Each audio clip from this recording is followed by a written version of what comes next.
on our website, so do take a look when you have time. Now, for many, the idea of flying in business class is a bit of a treat. However, for those whose jobs regularly entail taking to the skies, it can also become an office on the move. As well as offering the chance to sleep and relax, business class also allows customers to have the space to work, to email and make calls in relative privacy. And airlines cash in on offering all these added extras. It's estimated that profit margins for business class passengers are up to 10 times higher than they are for travellers in economy. And all of that helps with the balance sheet, of course. According to IATA, 22% of airline revenues comes from premium travellers. The increasing demand for business travel is now leading to some business class only flights.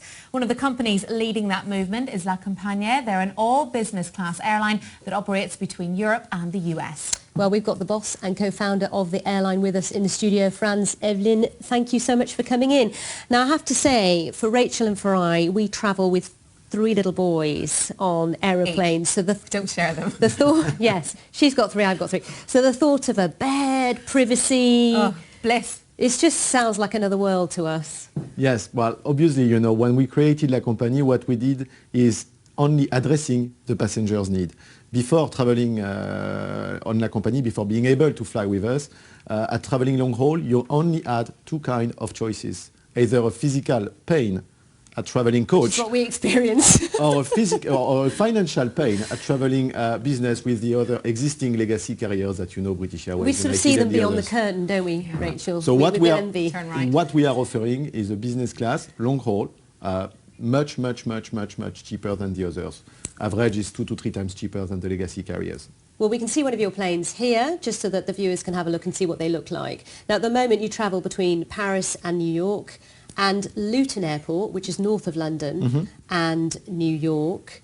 And you're saying that the price of a ticket is 2/3 less than, say, a legacy carrier. It's about 2 to 3 times cheaper. 2 to 3 times cheaper. We start at about £1,000 round trip, all in, so you don't have any hidden fees. You can carry 2 big bags. You have access to the lounge, both sides of the pond, which I think is important to remind everyone. You have a really bed on board, a real bed on board. You have meals prepared by a chef, renowned, etc.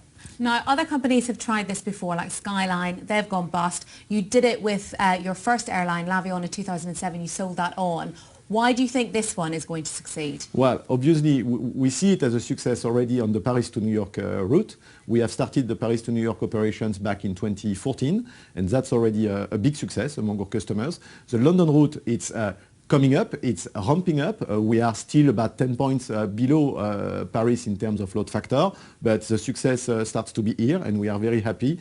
You know, for a small startup airline, we have been very happy and very proud to be the only European one to operate the 2 longest the 2 busiest long-haul routes in the world. Number 1 is London-New York, the second one is Paris-New York. And so yes, it's going to be a success. By the way, we have good news is when we started up with the London route 1 year ago, we were operating it only 5 per week, 5 rotations per week. We are going to go 6 per week by the end of June. But why do you think it's working? Why it didn't work with L'Avion? You sold that on. It didn't work for Skyline. Why? What are you doing differently? Well, actually, it worked very well with L'Avion.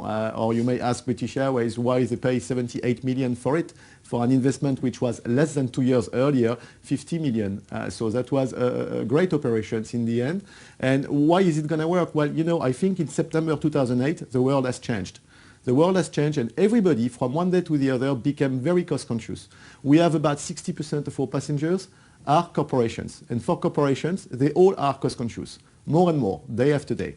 And what is true for corporations is obviously true, as you just say, when you started, for you and for me. When we want to travel, we want to spend less. Now, something you explained to me earlier is you need your planes to be 2/3 full to break even. More passengers, you're making a profit.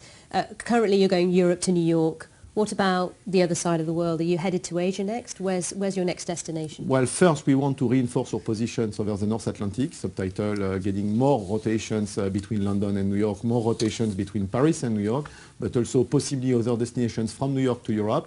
And then, in a second stage, I guess we cannot stay away from the west coast of the US and from Asia too long. All right. Well, we've run out of time, but fascinating conversation. Frantz, thanks for coming in. Thank Maybe you. we'll experience the luxury one day. You're About welcome. 20 years' time. When we haven't got to buy 5 flight tickets. Now, should we move